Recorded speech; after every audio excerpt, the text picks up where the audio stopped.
Hello there, Alaskans, wherever you are. Welcome to the Must Read Alaska Show. Coming to you from somewhere in Alaska. This is the place where we talk about, you guessed it, Alaska. Where we keep the mainstream media on their toes and where we are standing up for what's right in a world run by leftists. You can find out more by heading over to mustreadalaska.com and also checking out the Must Read Alaska YouTube channel for some really great content. But first, let's get this party started. Welcome aboard, everybody, to the Must Read Alaska Show, coming to you from somewhere in Alaska on the summer solstice edition. It is a beautiful day out here. I mean, it's kind of cloudy, but it's still really beautiful. It's the longest day of the year in Alaska. It means the shortest day of the year down in New Zealand. There's going to be a lot going on this summer politically here in Alaska. And if you are a subscriber to the newsletter, you kind of stay up on things about what's going on in Alaska. If you're not a subscriber, why not? You should be a subscriber. Get on the mustreadalaska.com, click on the little newsletter tab up at the top right, and get yourself on the list. And that way you're never going to miss a story. I'm going to turn off my phone so it doesn't buzz at me during our show today. So I'm happy to be joined by my co-host and superstar, John Quick. John, you're in Nikiski, the middle of nowhere, technically, is what we call that. What is going on in Nikiski and the surrounding areas, like the beautiful town of Kenai and Soldotna? Well, I'm living the dream out here, Suzanne. And this weekend we had Nikiski Fun, midnight, what is it? Nikiski Fun in the Midnight Sun. And the whole town comes out because we only do a couple big events like that a year. One is that, and the other one's a car show at my hardware store. But it was a lot of fun. Every kind of food booth you could imagine. All the political folks had booths out, and the famous free watermelon that I think Chenault started back in the day still goes on. Peter Machicki was out there giving out free watermelon, and it was a blast. The whole community came out, and it was sunny and 70 degrees, and you can't go wrong with some watermelon, some sun, and some raffle giveaways. It'll bring out the whole town. Oh, that's so great. Town of Nikiski is a great place, and everybody should go down to Nikiski this summer and check out the Nikiski hardware store, because it was really truly a destination hardware store. You go in there, there's a little coffee shop, and you get to kind of know the locals, because all the locals come in there just to kind of, I think they just come in there for socializing, and then they buy like a screw or something and leave, right? Basically. Yeah, I can't. Every time I stop in, it's an hour trip or so, because you just end up talking to everybody, and it's a real great place of just, a community hub is kind of how we put it, and we just happen to sell hammers and nails. Sure. And so everybody, Nikiski Hardware, that is the destination hardware store in Alaska. And as far as I'm concerned, they're the sponsor of this show today. I'm just going to say, so what the heck? Hey, well, we have a really great guest, and we've been keeping him waiting while we're talking about Nikiski. And I really want to get to this, because this is a super important topic for all of Alaska. This is the Ballot Measure 2 edition, because everybody's talking about Ballot Measure 2 and what it brought to us. So we brought on board today Brett Huber, who is my friend, your friend, and very well known to be an expert in Ballot Measure 2, because he fought Ballot Measure 2. He tried to convince Alaskans that Ballot Measure 2 was going to bring us a mess. And guess what? You are a savant. You are absolutely correct, Brett. It's exactly as bad as you said it would be, maybe even worse. Anyway, welcome to the show. Suzanne, thank you. John, good to hear from you as well. Nikiski's kind of the epicenter of the Kenai Peninsula, not the nowhere of the Kenai Peninsula. I'd throw that in. I like that. Ballot Measure 2, that's a stretch. I didn't need to be a savant to tell folks that Ballot Measure 2 was going to be a mess. I just had to do a little bit of research. You look where ranked choice voting has been employed in other areas, and it's been an abject failure. From the point of, look at the Democratic primary in the last presidential election. Look at the New York City mayor's race. They couldn't figure out who won for weeks, right? People were up in the air, didn't know if their vote counted. Did it count? Didn't it count? Elections were up in the air. And then you look in areas where it's been employed over time, and you see that it has changed the face of the voting public, that it is disenfranchised voters. So didn't take being a savant, Suzanne, just doing a little bit of research and realizing that we had a bunch of out-of-state billionaires trying to buy a piece of our Alaska. And that's what they do up here. They come on up here and they experiment on Alaska because we're such a cheap place to experiment. So with their $7 million, they can completely transform our election system, which was fairly straightforward and basically trusted by people because they understood you went in and you showed your ID, you signed the logbook, they gave you your ballot, showed you which section you voted on, you go into the voting booth and vote, and then you slide it into the machine. And it was very clear. But now what we have is such a mess. So now you have, we've got a situation this year where we have a special primary and a special general election. That also was brought to us by ballot measure 2. It's in the ballot measure 2 is 25 pages long, or maybe a little bit longer, maybe 27 pages with the appendices. But nobody read it. They just were sold on this thing, right, Brett? They were sold on what it would do. And then what happened is 174,000 people voted for it, 170,000 voted against it. But they had the 4,000 they need to pass. So ballot measure 2, it doesn't make sense to change a tried and true process that we know that works unless you're trying to accomplish something. Right. Okay. So what were they trying to accomplish? So the leaders of ballot measure 2, the Catherine Gills, the Catherine Murdochs, the Mark Merrills, the Enron Arnolds from Texas, all told us the same thing. What they were trying to accomplish is broaden people's participation in the election process, make elections about less money, make them friendlier and a happier place. But what they're really trying to accomplish is disenfranchising voters. Right? Making it more difficult, making people be suspect about your ballot. Look at how big an issue voter integrity is already this year. And now we're going to take Dominion machines and a new scheme, and we're going to be voting on important positions like a Senate race on the United States, like this congressional race, as you pointed out, that's going to have 2 types of elections in the same day. One is just picking from the top 10 jungle primary, and another one is ranking the choice and your ballot for the 6 month, the remainder of the term. What they were trying to accomplish is disenfranchising Alaskans. What they're trying to accomplish is creating a new scheme that they may be successful in from their liberal bent, from their big government bent, from their big tech bent, that they weren't successful in under the tried and true system that Alaskans understood and utilized for years. Right. And that we've used for centuries, actually. One person, one vote. And right. I like the parrot behind you, by the way. What's your parrot's name? So cameo appearances by Gino, the Italian African gray parrot. Okay, so he may speak at us, and so if you're listening at any time. If you're listening on any of our podcast channels and you hear a parrot, just be forewarned, that's Gino, and he's gorgeous parrot. Well, he's my top political advisor, Suzanne. I can't do these kind of shows without him here. Okay. He's your comfort parrot. Okay, you have to be a bird brain to understand ballot measure 2, right? Okay, yeah. Got it. Okay, so we had lieutenant governors of the past, we had division of elections directors of the past all saying, wait, Alaska, don't do this. Mm-hmm. There's no possible way of employing this system in Alaska and conducting a real election cycle. So the people that were in charge of doing the elections warned Alaskans, right? Those that were listening. But what they're up against is $7 million of outside money that talked about eliminating dark money, which was the hoax to put in place this political trickery, which is only put in place to trip up Alaskans and change our system. Make sure that Alaskans, the least common denominator in all government decisions voting, is now suspect. It's just a horror story, Suzanne. Right. So for those who are listening from outside the state, we're going to have a special election then that will fill the U.S. House seat vacancy that was created when Congressman Don Young died on March 18th. And that is just a temporary seat until January 3rd, when the new House of Representatives member will be sworn in for the next term, which is a 2-year term. But all of this is going to show up on the same ballot. The temporary seat, which is going to be ranked choice voting, and then the general, it'll be the regular primary, which will be just pick one.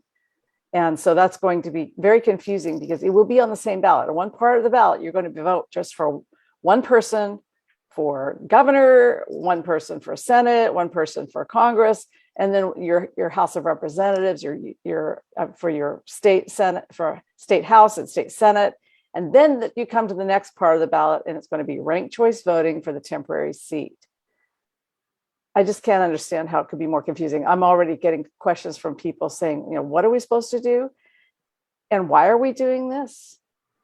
Well, and the folks that brought us this measure are making it even more confusing, right? They're hiring people to go out and train folks how to deal with Alaskans for Better Elections, or Alaskans for Better Elections, how to deal with this new voting system, Suzanne. And you rightly pointed out in your article, even the folks that brought this scheme to Alaska are telling their trainers they're not going to be able to answer questions of folks they're trying to explain it to. That was the whole idea, right? Confuse Alaskans enough, get enough of your own soldiers to know how the system works, and change or overthrow an election that Alaskans are trying to decide. I mean, seriously, it's an absolute mess. Especially what happens with conservatives is they just throw up their hands. They say, no, I don't want to vote this way. I just want to vote the regular way. So when we're out talking to Alaskans, what I'm hearing is that there are a number of conservatives, and increasingly I'm seeing it from the liberal side as well, people who only are going to vote for one person on the ballot. And you described this to me as bullet voting. In other words, they're going to be presented with a ranked choice ballot for House, but they've got the choice of Sarah Palin, Nick Begich, Al Gross, and Mary Peltola for the temporary seat. I'm hearing from people that they don't plan to vote for anybody but one person. Sure. But I'm hearing from the Alaskans for Better Election people that, well, yes, except if you do that, then you lose power in your voting. Your voting won't have as much power. For instance, if you vote for Mary Peltola, she's not likely to advance, and so the rest of your ballot, your ballot's no good anymore. You don't get to vote a second time per se. That's how, to me, it's like you get to vote a second time if your first choice isn't any good. You get to vote twice now, and if your next choice isn't any good, well, guess what? You get to vote 3 times now until you finally get it right. And so, what I'm wondering is, what should we do? Is bullet voting a good strategy in your mind on this? Is it, or should we rank? So difficult question. The way I'm going to look at the ballot is this, Suzanne. First off, you're right, and they counted on people being disenfranchised just by the fact that they don't know how to vote and might not go to the poll this time. They also counted on disenfranchising by using that, quote, power that they tell you to reserve for your third and fourth choice. That power you're actually adding to a candidate that you don't support. That'd be like me making a campaign contribution to Bill Walker. That's just as likely to happen as me ever filling in an oval next to his name. It's just not going to happen, Suzanne. So I guess bullet voting, I'd say this: if you have one candidate and if you pick a winner and you place that vote is going to stay and it'll be counted through every round. So a bullet vote is not necessarily a bad thing. Certainly, I think it's a better thing than actually providing the potential of helping somebody that I oppose. So that's one point. The second point on the bullet voting is they knew it going in, right? They knew that 50% of conservatives will oftentimes not make secondary ranks, right? Most people that look at the system and understand the system, have been a part of the system, will pick the person that they think is going to win, that aligns with them the best, make that vote and walk away. Liberals, or that people that identify as progressives, are 50% more likely to rank additional candidates. So there's your first tilt of the playing field. And then the next tilt of the playing field happens when we reshuffle, we do the math, we can't recount, there will be no paper ballots to look at. All of this stuff is a brand new system that was brought to us from people that we don't know and don't necessarily align with, that spent a bunch of money to dupe us, to then say, okay, go out and give this thing a try and let's see how it works. And that's the situation we're in. Sadly, can't do anything about it this time, but what we can do is make sure people aren't voting to add power to people they don't like, that people are getting out to vote, because it's more important than ever. If you're going to be a bullet voter, pick a winner and make one vote. This is the election. You have to go to the polls, or the other side wins by gimmicks. The other side wins by making it so confusing that people feel like they're stupid or they're not smart enough to vote in this system. So they just stay away, because nobody likes to feel stupid. Everybody likes to feel like they're a competent citizen. And if they feel intimidated by a system, they don't want to go to the polls and then feel like they're the only one who doesn't understand how this works. The reality is that everybody doesn't understand how this works. And the proof of that is in that document published by Alaskans for Better Elections, which is the nonsense group. They were I guess you call it independent expenditure group that collected the signatures, and then they got it on the ballot, and then they pushed it on the ballot, and they had $7 million from outside money from liberal groups like Unite America and Fair Vote and those types of groups, and individual billionaires in Texas. And they pushed it to voters. They got the voters to agree because the ballot measure said to get rid of dark money in elections. And everybody sort of looks at that and says, oh, that's a good idea. And then here's the fine print. The fine print is we're going to give you a voting nightmare. Well, okay, so we've got to get people accustomed to the idea that if they're voting for somebody who is a winner or is a number two winner, like the top two people, they don't actually have to rank the rest of the ballot. Like you said, I cannot see any situation under the sun where I would fill in the bubble by China Bill Walker's name for governor. That is not going to happen. So I just, people, you don't have to do that. You don't have to vote for people that you are morally in opposition with. And the same with the House race that we'll be experimenting with that one first. That will be August 16th. We'll have 4 people to choose from for the temporary seat. You don't have to pick anybody but one. And so, I mean, you still do have that choice. Yeah, Suzanne, to me, there's kind of a simple 2-step test. If it's a candidate for which I would not wear their campaign button in public, I would not write a check to, why in the world am I going to darken an oval next to their name? If I'm not supportive of them, it makes no sense for me to add power to their potentiality of winning in the second or third choice. I'm going to pick the person that aligns with me, that I believe has the best chance of winning.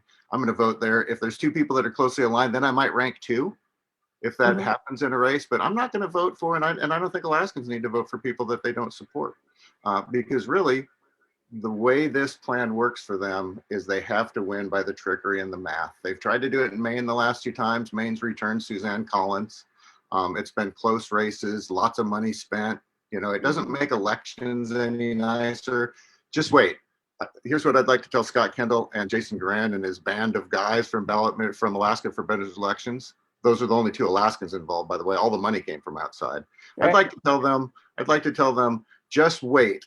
You said it was going to be simpler. You said it was going to be better. You sold these people on a bill of goods saying the campaign cycle was going to be not as crowded and is not as vitriolic. Just wait and watch. I think you're going to find none of those things from that group were true. And Alaska deserves a better way. The way we had was just fine. So if I was Scott Kendall or Jason Grant, I'd be having panic attacks right now because we can already see sort of what's happening. And I lost my train of thought earlier, but the literature that they're putting out for the people that they're trying to engage, the opinion leaders, the influencers, the organizations like Rotary and the tribes. And at the very bottom of that that sheet of paper, it says, you're not going to have the answers to all the questions. So go ahead and refer people to us because we can help answer those questions. Refer them to Alaskans for Better Elections. In other words, we've created a system that we already know that the people who are training people in the towns and villages are not going to be able to adequately explain. You'll have to turn to us, a 501c3. And then if you read the story, and I hope you do on Must Read Alaska, and you look at the board, the steering committee, that steering committee is made up of I think it's 41% of the people on that steering committee signed the Recall Dunleavy petition. We know who these people are. They are partisans. And some of them who didn't sign it, they're registered Democrats. There are only 2 people on that steering committee registered Republican. Make no mistake, they brought this system for a reason. And the reason is not to make it better or easier for Alaskans to participate in the election process. It hasn't in any other jurisdiction that it's been put in place. It disenfranchises minorities. It disenfranchises low income. It disenfranchises people with lesser education. Those are all Alaskans. Every one of them, and their vote ought to count the same as anybody else's vote. I don't care if you're the university professor or president. But they wanted to accomplish 2 things. They so wanted to get rid of our current governor, right? We saw that with the recall effort that started only days after he took office. Same people involved in that are now involved in changing the voting system. The second thing they wanted to do is make sure Lisa Murkowski didn't run in a Republican primary. Bingo, that's happened as well. So they've accomplished half of what they want. She's on a Republican primary. Now the other half they have left is to attack the governor. Everybody around ballot measure, around Alaska for Better Elections is on the other side of that issue. Mm-hmm. They're trying to change the outcome of a race by system instead of by support. They should be ashamed of themselves. They know what they're doing, and it's just plain wrong. They're very cynical. I wanted to point out that in this new ranked choice system, we are going to go to the polls on August 16th, and you will have, you'll have your chance to vote this messy system. Now, for the special election portion of the ballot, we will not be able to have a congressperson sworn in to fill out the rest of that term until sometime in early September. And here's why. Only the first choice results are going to be available on election day. So remember, you have 4 choices on that ballot. You'll have Sarah Palin, Nick Begich, Al Gross, and Mary Peltola. So only the first choice results are available. The ranked choice voting results will be available only after all the ballots are received and processed, and that will be 15 days later. That's all the way into September. So we will, we're talking about a system where we can't know who won for over 2 weeks into the 3rd week easily. And that, how is that better, Jason Gren? How is that better? Tell me, Jason Gren, what you did to make our election system better, because that didn't feel better to me. Well, and it just kills me that they refer their trainers to just ask us, we'll have the answer. Well, we watched that during the campaign. They always had the answer, but it changed basically every time the question was asked. So you got to expect to see that same thing. September, you make a good point, but what happens with the general election when we have constitutional deadlines by which Alaskan elections have to be certified? Votes aren't going to be counted. Votes aren't going to be counted. I mean, that's what the previous lieutenant governors and the previous division of elections directors that opposed this said, is we cannot possibly do this, because you're right. You have the confounding factors of write-in ballots, early voting, absentee, question ballots, overseas military ballots, all coming back at different times. You have that initial count, and then you have a reshuffle. So what you're basically saying is, give us an indication of how we voted on that first day if we were if we chose the normal regular process of going to the polls and voting. We might have an idea of that election night, but only an idea. And an actual outcome, I don't think is ever a surety for Alaskans, because there's no way to conduct a recount. So as long as you're cool with the government, with the people that have helped change this process, going ahead and counting the votes in a dark room and then coming back and tell you how it turned out, you're going to love this process. Yeah. Oh, by the way, and who's doing the counting? The Dominion machines are doing the counting. So in November, what you end up with is a November 8th general election. And again, only the first choice results are available on election day. So then you have to wait for at least 15 days after the election before you get all the other results in, which could change the outcome, because you could get so many people who could have voted for somebody for second place that it overtakes the first place person if he or she didn't get 51% the first time around. But then you run up against a deadline where, let's just say they say it's very close and you want to recount, and you've got to recount it with the Dominion machines. Maybe there's a court challenge. In the meantime, when is that first budget due for the governor? Right. Well, December 3rd is the day that the governor's sworn in, and they have to have a budget out for the entire state by the 15th of December. Right. So you might miss the constitutional deadline. I would expect there'll be a court challenge unless there's a clear and convincing winner, which could possibly be an outcome in this election when I look at the field. Exactly. Right. We could just have a clear winner and be done. Yeah. That'll make them crazy, right? You want to you want to really see Scott Kendall have as many hairs on his head as Jason Gren. Let that result take place, Suzanne. There you go. That's right. So yeah, it's all up in the air, and it's all trust us. We'll take care of it. We'll tell you how you turned out. And Alaskans deserve better. I don't care if you're a conservative, if you're a liberal, if you're progressive, if you're pro-gun, anti-gun, all those things. But Alaskans generally lean towards a little bit red in the state, right? We love our guns. We love our Lord. We want less regulation and more freedom. We want jobs. We want some control of our family. So Alaska is typically a red state. As you pointed out early, a cheap state to be involved in the election process in. That's why they came at us. They could buy it, and they could try to tip over the way Alaskans feel by changing the process instead of the people, by changing the way it's done instead of who's doing it. And it's a sham, and Alaskans ought to know it, but you got to go out and vote. Just don't, I'm not going to tell you how to vote. Everybody's individual. Everybody gets to make that individual choice. I'll tell you, I will not be darkening any ovals for candidates that I don't support. Right. And I think that that's the key right now, is that you feel like it's a sort of, there's something really not sort of makes you feel like you need to go take a shower if you have to vote for some of these people that you really disagree with. So if you don't agree with them, you don't have to rank them. You just go in and rank the person that you believe in. And I guess I've been thinking about this for months now and thinking, well, what will I do? How can I not rank? Because, I want to do the right thing here. It's ranked choice voting, and I certainly don't want to give up the power of my ballot. And I'm now at the place where I think I know who I'm going to vote for, and I'm just going to vote for that one or two people. In other words, for me on the gubernatorial ballot, I'll probably vote for Dunleavy, and then if Charlie Pierce makes the final four, I'll vote for Charlie Pierce as a backup because I'm happy with either of those candidates.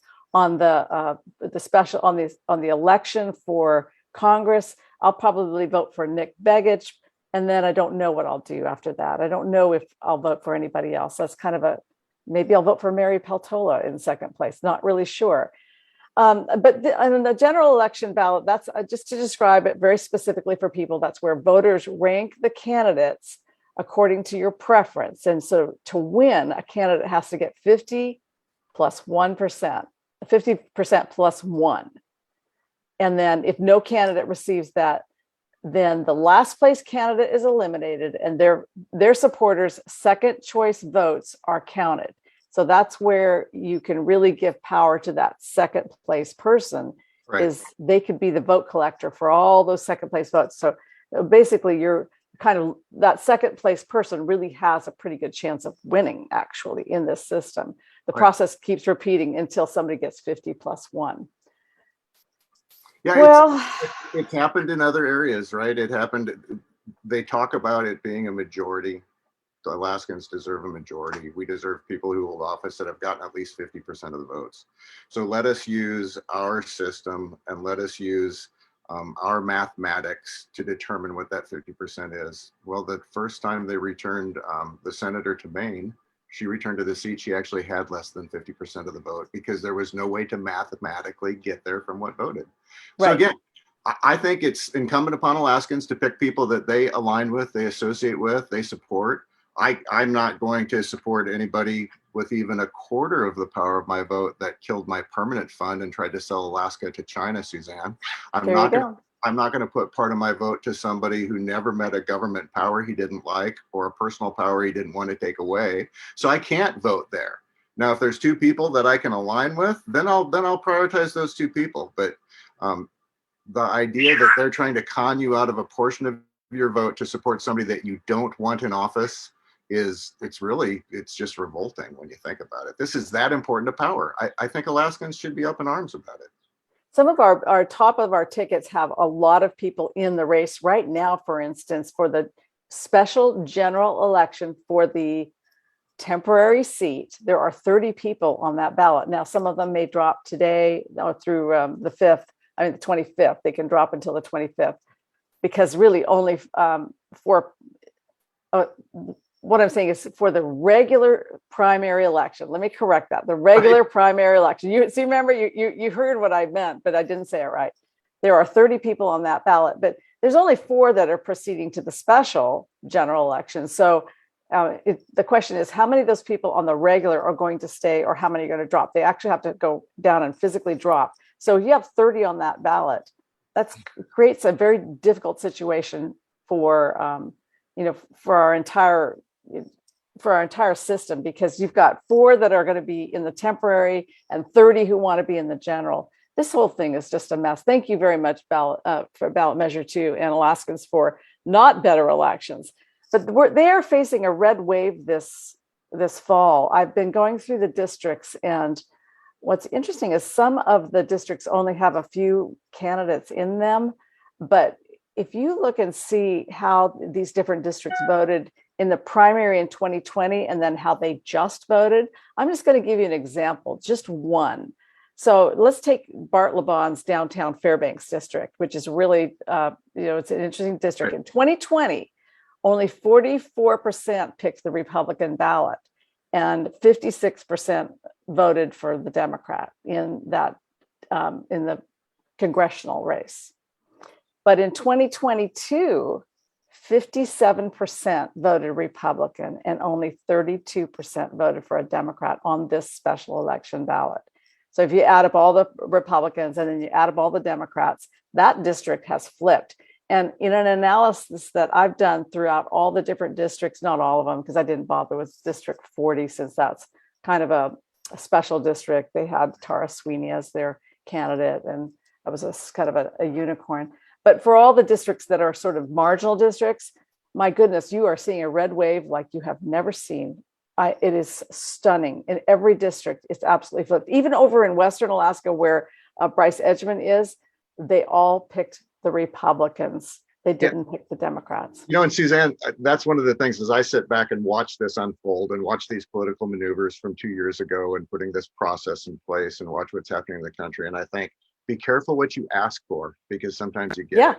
The ABA people have to be feeling like they got their teeth on the bumper, and now what? Because they're facing a huge red wave, right? It's not going to perform. My guess is it won't perform the outcomes that they thought it would in people being elected.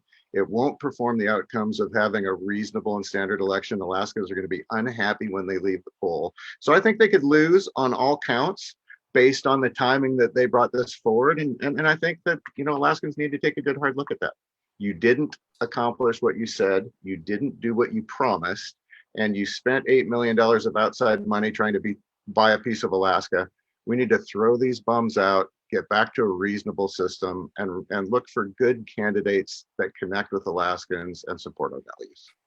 All right. Well, listen, we run out of time. And John, I'm sorry you didn't jump in here. We just sort of dominated the conversation. But you have the podcast on Wednesday, and so you have it all to yourself. So you get to. And by the way, I'm really sorry I bailed out on you on Friday. I just got super busy. So you had it on Friday all to yourself, and I apologize for that. So for everybody else who's listening, thank you so much. It's been a very quick half hour that's gone by. I appreciate all of you for listening to the podcast, for supporting Must Read Alaska, for defending our Alaska elections like our guest Brett Huber has done. Thank you, Brett, for all you do for our state. Thank you for being such a great patriot. And let's get together and grab coffee soon. And as far as everybody else goes, we'll see you somewhere in Alaska. Thanks, Suzanne.